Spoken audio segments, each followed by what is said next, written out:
이사야 강의 시간으로는 90번째 시간이 되겠습니다. 아유, 많이 공부했죠? 90번째 시간인데 택하신 백성을 구원하기 위해 찾아오시는 하나님, 그런 주제로 말씀을 전하겠습니다. 택하신 백성은 누구예요? 저와 여러분이죠. 저와 여러분을 구원하시기 위해서 하나님은 항상 우리의 삶의 현장에 찾아오십니다. 그래서 성경에 중요한 주제들이 상당히 많은데 그 중에서도 이제 중요한 것 중에 하나가 뭐냐면 찾아오시는 하나님이에요. 찾아오시는 하나님. 서구인들은 이실론을 믿고 대체로 동양인들은 범실론을 믿습니다.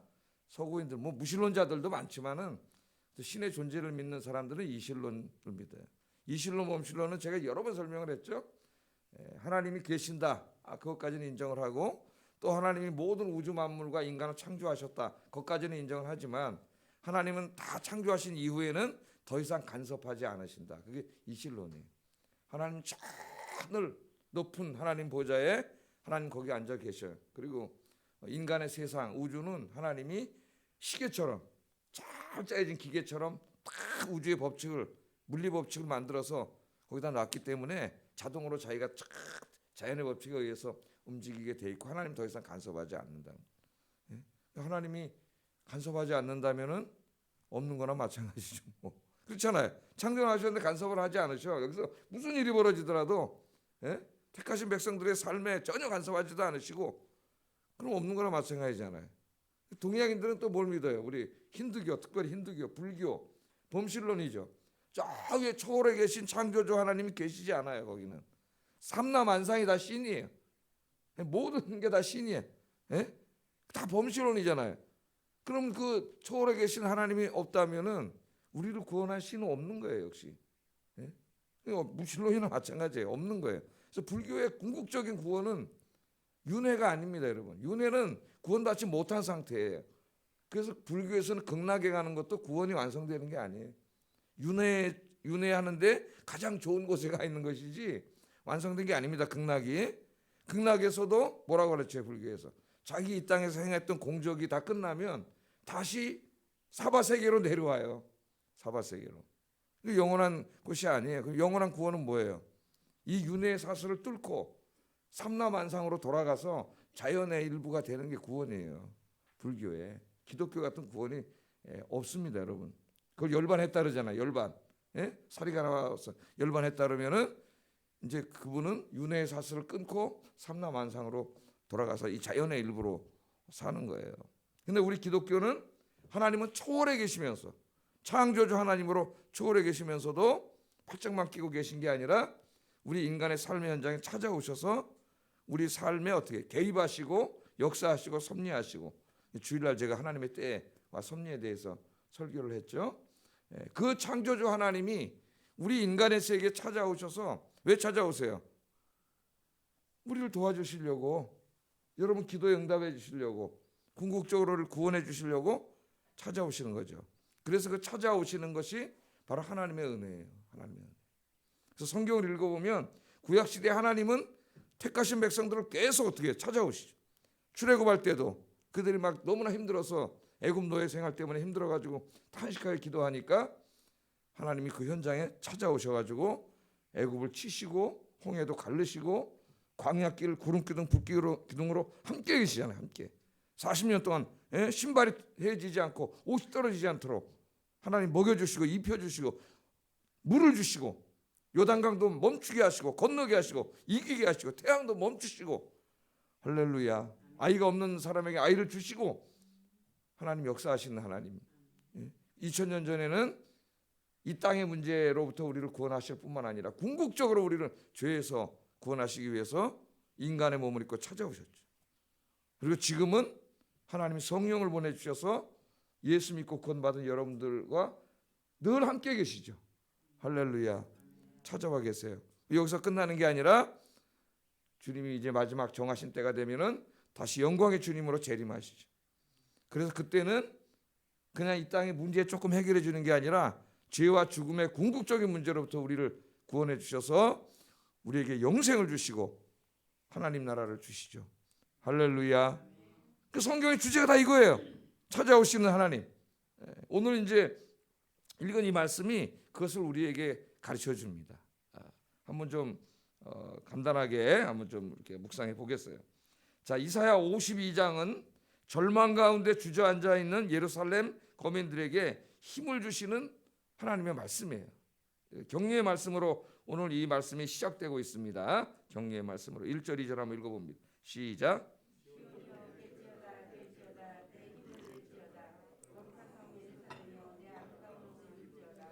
이제부터 할례 받지 아니한 자와 부정한 자가 다시는 내게로 돌아옴이 없을 것임이라.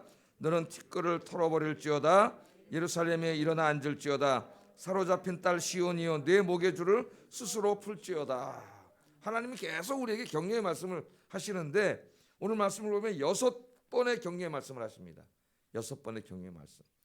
자, 이 말씀이 지금 이사야 시대 그 사람들에게 하는 말씀이 아니고 하나님 말씀은 항상 현재로 다가와요. 지금 여러분에게 하시는 격려의 말씀으로 들으시기 바랍니다. 오늘 하나님 말씀이 새벽에 주신 거예요. 우리에게. 자, 깰지어다. 힘을 낼지어다. 그러니까 벌써 이 말을 듣는 사람들이 어떻게 하고 있는 거예요? 지금 다 자포자기해가지고 그냥 들어넣어서 일어나지도 못하고 그냥 그런 상태라는 걸 보여주잖아요. 하나님 와서 깨라 깰지어다. 힘을 낼지어다. 아름다운 옷을 입을지어다. 티끌을 털어버릴지어다. 일어나 앉을지어다. 목의 줄을 스스로 풀지어다. 6번의 격려의 말씀을 하십니다. 6번의 격려의 말씀. 자, 이 말씀은 삶을 포기하고 주저앉아 있는 사람들, 또 절망 가운데 자포자기하는 심정으로 되는 대로 살고 있는 사람들, 패배의식에 빠져서 죽지 못해 하는 사람들에게 하나님 찾아오셔서 격려의 말씀을 하시는 거예요. 여러분 그런 사람들 있잖아요. 뭐 몇 번 하다 실패해가지고 완전히 이제는 좌절해가지고 그냥 누워가지고 일어나 앉을 힘도 없고 이제 자기 인생 완전히 포기하고 이제 그냥 죽어버릴까 어쩔까 이런 분들이 있죠. 그런 사람들에게 하신 말씀이라고 생각되면 되겠어요. 지금 예루살렘 거민들이 바로 그런 사람들입니다. 오랜 포로 생활 동안 바벨론에게 나라 다 뺏기고 70년이라 그랬잖아요. 70년. 그동안에 자포자기하면서 살고 있었습니다. 패배의식에 사로잡혀 있었고 하나님 없는 것처럼 그렇게 살았죠. 하나님 없다면 뭐 무슨 소망이 있겠습니까? 70년 나라도 없고 계속 착취당하고 고통당하고 조롱당하고 모욕당하고 그렇게 살고 있는데 하나님이 안 계시다면 누가 구원해 주시겠어요? 하나님이 진짜 서양인들이 믿듯이 그냥 이렇게 발짝 끼고 그래도 한번 잘해봐라 그러고 있다면 무슨 희망이 있겠어요? 근데 오늘 하나님이 그렇게 하지 않으시고 그런 사람들 가운데 찾아오셔서 오늘 말씀하시는 거예요. 깨어라, 힘내라, 옷 아름다운 옷으로 갈아입고 먼지 털어버리고 일어나 앉아서 너를 얽어매기는 목줄을 끊고 일어나라는 거예요. 힘을 내라는 거예요. 왜 하나님 없는 것처럼 그러고 있느냐는 거예요. 하나님 그런 삶은 하나님을 믿는 사람들의 삶의 모습이 아니에요. 그건 하나님 없는 사람들이 절망하는 모습이지 살아계신 하나님, 전능하신 하나님 믿는 사람들의 삶의 모습이 아니에요. 근데 때로 안타까운 것은 하나님을 믿는다면서도 이렇게 그냥 인생에 좌절해버린 사람들이 있어요. 참으로 안타까운 거죠. 오늘 그 사람들에게 하나님이 이렇게 격려의 말씀을 하시는데 성경에 이런 말씀이 있는지도 모르고 왜? 성경을 읽어보질 않았어. 이렇게 매일 나와서 설교를 듣고 말씀을 배우고 공부하고 또 새벽에 못 나오더라도 집에서라도 다시 반복해서 듣고 이런 노력을 하면은 하나님이 이렇게 격려의 말씀을 하셨어요. 계속 하고 계세요. 모르는 거죠. 이 말씀을 듣고 힘이 나서 벌떡 일어나야 되는데 여러분들은 이 말씀을 듣고 벌떡 일어나시기를 주의 이름으로 축복합니다. 내가 왜 이러고 있지? 하나님 계신데 벌떡 일어나야죠. 여러분 그저 심리학자들이 예화로 쓰는 예화 중에 우리가 좀 새겨들어야 될 중요한 예화가 있어요. 그게 뭐냐면 큰 코끼리 있잖아요. 코끼리가 얼마나 큽니까? 짐승 중에 제일 크죠. 근데 코끼리를 서커스단에서 뭘로 묶어놨는지 보세요. 많은 쇠사슬로 묶어놨어요. 그 코끼리가 있죠. 발로 탁 좀 끊어집니다. 그러면 그냥 자기 자유로 갈 수가 있어요. 그런데 코끼리가 절대 끊을 시도를 하지 않아요. 그걸. 왜 그럴까요? 새끼 때부터 고줄로 묶어놓은 거예요. 바꾸질 않아요. 고줄로 묶어놨어요. 그러니까 새끼 때 여러 번 한번 가려고 쳤을 거예요. 새끼 때는 힘이 없으니까 돼요, 안 돼요? 안 되지. 그게 끊어질 리가 없죠. 그러니까 그걸 여러 번 하다가 안 되니까 어떻게 된 거예요? 좌절한 거죠. 이거 안 끊어지는 거구나. 나는 이제 사슬에 맡겼구나. 평생 동안 묶인 채로 살아야 되는구나. 그렇게 사는 거예요. 근데 어느 날 덩치가 컸어요. 이제는 오늘 하나님 말씀한 것처럼 자기가 목에 사슬 끊어버리면 돼. 발에 사슬 뻥 차면 돼. 근데 그렇게 못합니다. 코끼리가. 못해. 왜? 이미 패배의식에 사로잡혔어요. 이게 이제 우리 인생의 무서운 병이에요. 몇 번 시도하다가 안 되고 열심히 노력하다 안 되고 자꾸 실패하다 보면은 사람 마음속에 패배의식이라고 하는 무서운 마음의 병이 생깁니다. 여러분. 그럼 다시 시도해보지 못해. 왜? 안 될 거라고 생각하기 때문에. 그래서 오늘 이 사람들처럼 그냥 좌절하고 주저앉아버립니다. 그렇게 있는 거예요. 예? 그런데 하나님 오늘 찾아오셔가지고 깨라, 힘내라, 아름다운 옷으로 이제 갈아입어. 그 뭐야, 맨날 옷 그냥 그지 같은 옷 입고 누워있지 말고 딱 일어나서 좀 씻고 아름다운 옷을 입고 머리 좀 드라이도 하고 여성들 화장도 하고, 예? 좀 이렇게 탁 먼지도 털어버리고 일어나 앉아가지고 힘을 내라는 거예요. 왜 하나님 믿는 사람이 그렇게 사냐? 오늘 이 말씀이 바로 그겁니다. 그러면서 3절에 하나님 약속을 하세요. 여호와께서 이와 같이 말씀하시되 너희가 값없이 팔렸으니, 이거는 이제 바벨론에게 지금 노예 생활을 하고 있는 걸 말하는 거죠. 돈 없이 속량되리라. 너희가 무슨 돈을 내고 바벨론으로 구원받는 게 아니라 내가 하겠다는 거야. 내가. 니네가 하는 게 아니라. 응? 내가 너희를 구원해 줄 테니 힘을 내고 일어나라. 하나님이 그렇게 말씀합니다. 아마 그랬던 이 말을 듣고 이스라엘 사람들이 이렇게 반문했을 거예요. 하나님 70년입니다. 70년을 기도했는데 하나님 이대로 있지 않습니까? 변화가 되지 않고 있는데 무슨 소리 하시는 거예요? 그랬더니 하나님이 4절에 이렇게 말씀하시죠. 읽어보겠습니다. 시작.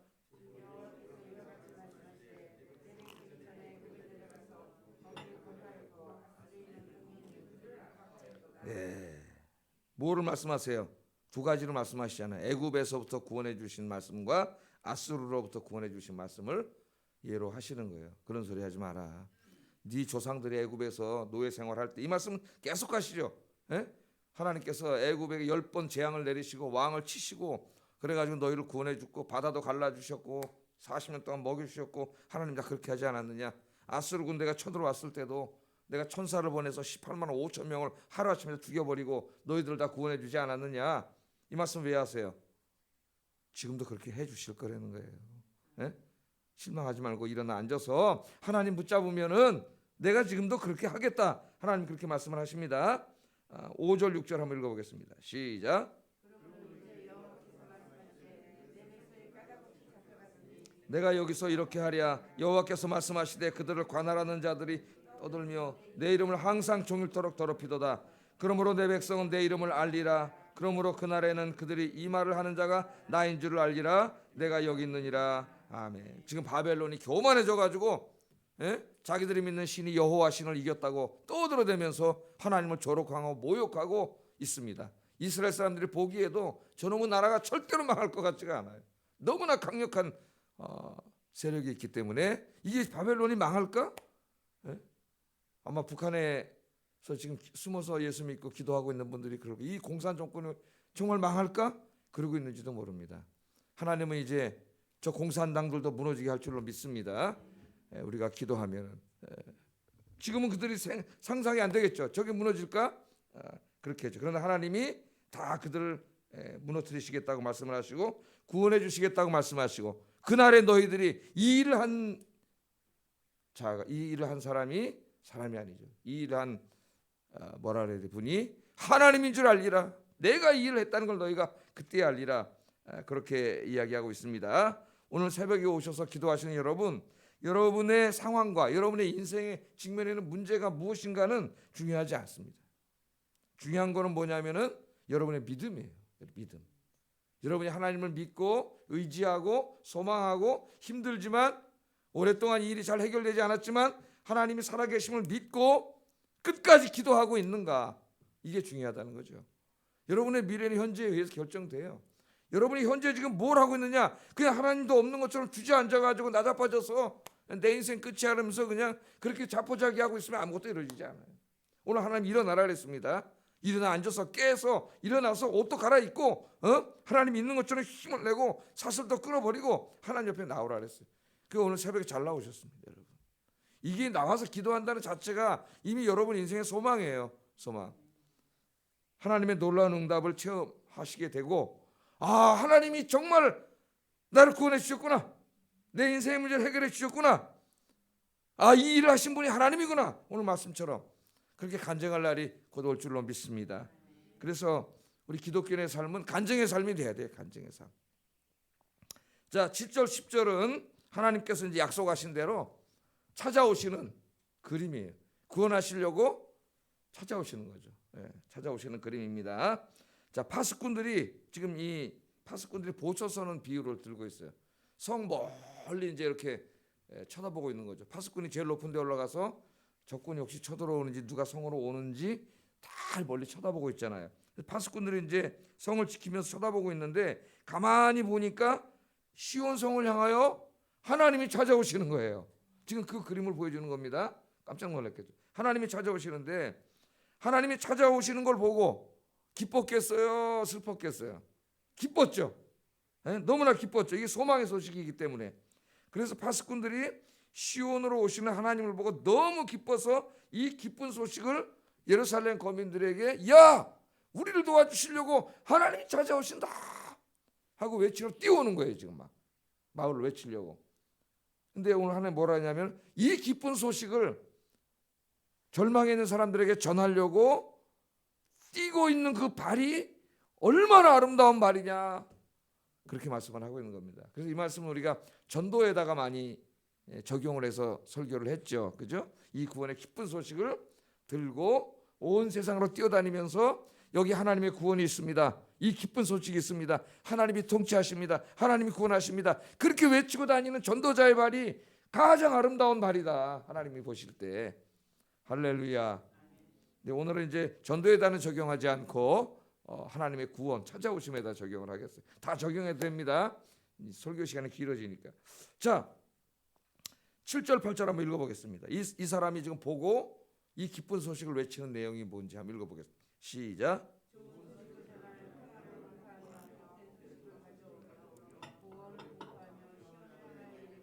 네 하나님이 통치하신다 하는 자의 산을 넘는 발이 어찌 그리 아름다운가. 네 파수꾼들의 소리로다. 그들이 소리를 높여 일제히 노래하니 이는 여호와께서 시온으로 돌아오실 때 그들의 눈이 마주 보리로다. 아멘. 정말 다 좌절해서 자빠져 있고 자빠져게 하고 있는데 하나님이 나서 깨서 일어나서 옷을 입고 목에 사슬을 끊고 일어나라 힘을 내라 그렇게 말씀을 하셔요. 근데 잠시 후에 보니까 파수꾼들이 뛰어와가지고 우리 성으로 지금 하나님이 찾아오고 계십니다. 오늘 여러분 기도할 때 하나님이 찾아와 오실 줄 믿습니다. 예? 이미 성령님으로 찾아와 계시죠. 여러분 가정에 찾아오시고 오늘도 일터에 여러분이 또 집에서 아이를 키우고 가사 일을 할 때 하나님이 찾아오실 줄로 믿습니다. 가장 기쁜 소식은 하나님이 찾아오시는 거예요.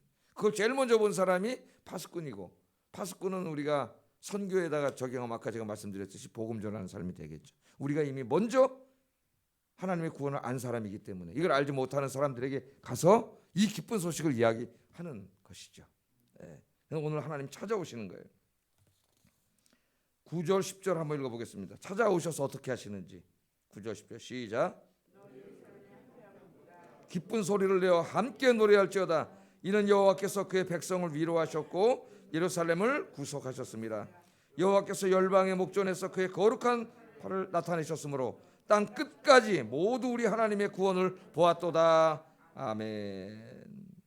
예루살렘의 황폐한 곳들아 기쁜 소리를 내어 함께 노래할지어다. 그랬습니다. 다 무너지고 황폐하고 좌절하고 주저앉고 내 인생이 이것으로 끝나는 거 아닌가? 그런 사람들이 하나님 찾아오셔서 구원하시고 어떻게 했어요? 내 백성을 위로하신다 그러잖아요. 위로하시고 구속하시는 하나님 찾아오시는 소리를 듣고 기뻐서 찬송을 부르는 그런 모습인데 이 구원의 소식이 예루살렘에만 있는 게 아니라 어디까지 간다 그랬어요? 땅 끝까지. 땅 끝에 있는 이사야서는 땅 끝이 굉장히 많이 나와요. 이사야의 퍼스펙티브는 굉장히 넓습니다. 예루살렘, 유다의 이야기를 하는 것 같은데 이사야서를 가만히 읽어보면 저 섬, 땅 끝까지 하나님의 구원이 이르는 얘기를 계속해요. 이사야. 그러니까 퍼스펙티브가 굉장히 넓은 거예요.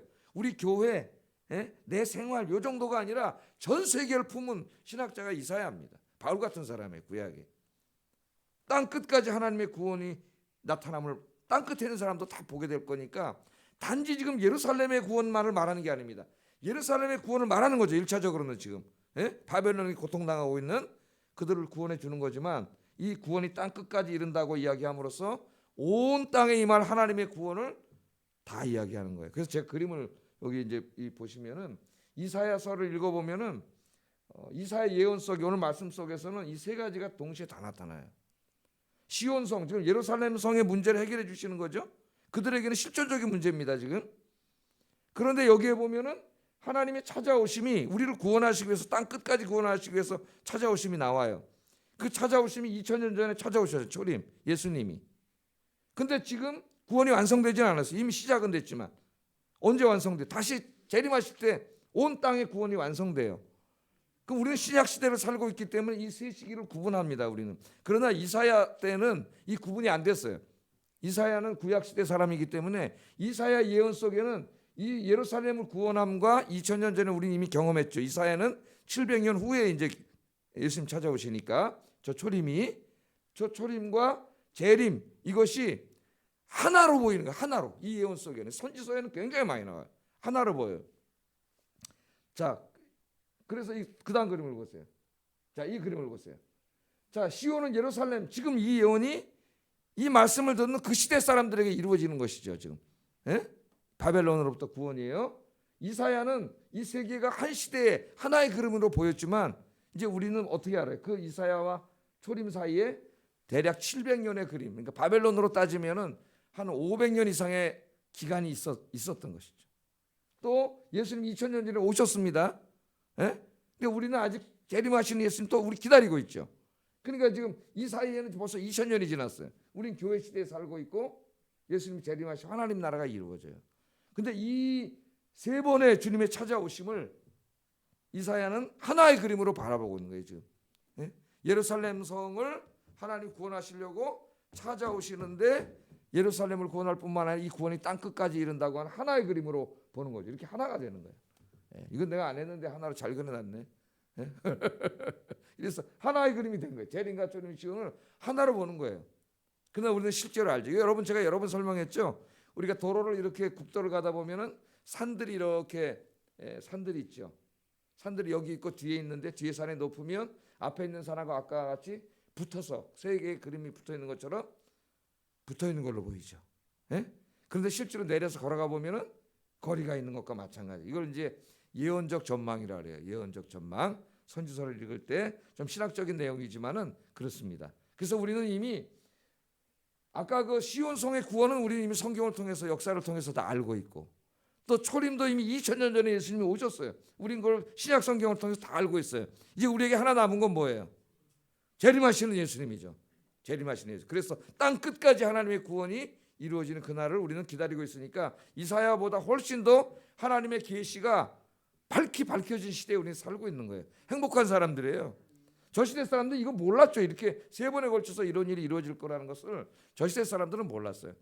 이거를 이제 신학교가 하면 점진적인 계시라 해서 하나님의 구원 계획이 점점 밝혀지는 겁니다. 점점 보여지고 그래서 우리 이걸 알기 위해서 계시록도 공부하고 하나님 말씀 다 공부하는 거예요. 왜? 이걸 알아야 우리가 이 땅에 사는 동안 하나님 기뻐하시는 바른 삶을 살 수가 있어요. 이걸 알지 못하면은 미신이 되고 기복신앙이 되고 건강과 부의 신앙이 되고 신앙이 엉망진창이 돼요. 기독교가 진리를 알지 못하면은. 그래서 이 바이러스 하나만 와도 다 흔들려서 50%가 다 흔들려 버렸잖아요. 이렇게 진리를 알지 못하니까. 그래서 지금은 어떻게? 지금은 성령님을 보내주셔서 우리를 찾아와 계시죠. 그런데 이 기도 안 하고 예배도 잘 안 드리고 성경도 안 읽고 그러면 이 세상의 근심 걱정과 죄악이 내 안에 찾아오신 성령님과 나 사이를 자꾸 막아요. 그래서 하나님이 나와 함께 계시다는 걸 거의 느끼지 못해. 예수 믿는데도. 그러나 여러분이 이렇게 이제 주님의 새벽에 나와서 기도하고 예배드리고 찬송 부르고 말씀 묵상하면서 하나님께 가까이 오면 성령님과 나 사이를 막고 있는 것들이 다 막이 허물어지기 때문에 아 정말 하나님이 나와 함께 계시는구나. 하나님의 영인 성령님으로 이게 확신이 오죠. 이게 느껴지죠. 새벽에 기도하는데 누군가 등에서 나를 막 감싸고 있고 그때 하나님이 나와 함께 계시면 알게 되고 막 걱정 근심이 사라지고 힘이 생기고 그잖아요. 그래서 새벽 기도 끝나고 나가는데 올 때까지만 해도 너무나 불안하고 두려웠는데 그게 싹 사라지고 기쁨과 평안 가운데 찬송하면서 집에 가게 되는 역사가 일어나는 거예요. 할렐루야. 늘 살아계신 주님 여러분 함께 계십니다. 힘내시기를 주의 이름으로 축복합니다. 그래서 마지막은 이 소망을 가지고 사는 사람들이 이제 어떻게 살아야 되느냐를 11절에 이렇게 말합니다. 읽어보겠습니다. 시작.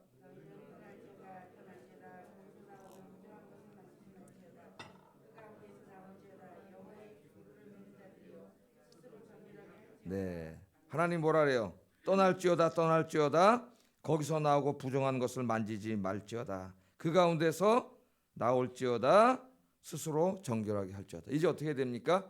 이 하나님의 구원과 소망을 체험한 사람, 또 완전한 구원을 기다리는 사람들은 어떻게 떠나야 돼요? 어디서 떠나요? 더러운 곳에서 떠나야 돼요. 죄악의 길에서 떠나야 돼요. 거짓과 불의와 다툼과 싸움과 이런 곳에서 떠나야 돼요. 미움과 증오 이런 데서 떠나야 돼요. 그래서 어떻게 살아라고요? 구별되고 거룩하게 살아야 됩니다. 결국 이들이 바벨론에게 나라 왜 뺏겼어요? 왜 70년 동안 고통당했어요? 거룩하게 살지 못했기 때문이에요. 죄 가운데 있었기 때문에. 하나님과 함께 사는 사람은 거룩해야 됩니다. 왜? 하나님이 거룩하신 분이에요. 그래서 여러분 이제 주님 오시는 그날을 기다리면서 어떻게 살아야 돼요? 구별되게 살아야 돼요. 세상 사람들과 다르게 거룩하고 깨끗하고 정직하게 의롭게 그렇게 사시기를 주의 이름으로 축복합니다. 그리고 우리의 소망은 궁극적으로 주님이 오시는 날에 있다는 거 잊지 마세요. 지금 이 땅의 문제들을 가지고도 새벽에 나와서 기도하면은 하나님 응답해 주십니다. 건강, 경제, 자녀 뭐 하나님 해결해 주시지만 그건 우리의 궁극적인 것들이 아니에요. 궁극적인 구원은 뭐예요? 내가 죄 사함 받고 구원받아 하나님의 나라의 축복에 참여하는 거예요. 주님 재림하실 때. 그게 궁극적인 소망이에요. 이건 일시적인 일일 뿐이고. 이걸 잊어버리면은 이 땅의 것들이 또 우상이 돼. 또 하나님을 잊어버려요. 제가 주일날 설교했죠. 우선순위가 중요하다고. 하나님을 항상 내 삶에 최우선에 두고 사시기를 주의 이름으로 축복합니다. 기도하겠습니다. 자, 오늘 새벽에 오신 여러분, 날씨도 많이 추워졌습니다. 기도하시고 힘내시기 바랍니다. 하나님 약속해 주셨어요. 일어나라, 깨라. 왜 좌절하고 있냐? 말씀하셨습니다. 하나님 믿습니다. 주님, 내 안에 찾아오신 주님, 내가 이제 다시 일어나겠습니다. 벌떡 일어나겠습니다. 평생 기도하겠습니다. 내 문제들 해결해 주실 줄 믿습니다. 기도하시고요. 또 주님 오실 때까지 이 하나님의 나라 소망하면서 세상과 구별되어 죄악의 길에서 떠나서 의롭게 살게 해주세요. 같이 기도하겠습니다. 사랑과 은혜가 충만하신 아버지 하나님, 오늘 날씨가 많이 추워졌습니다.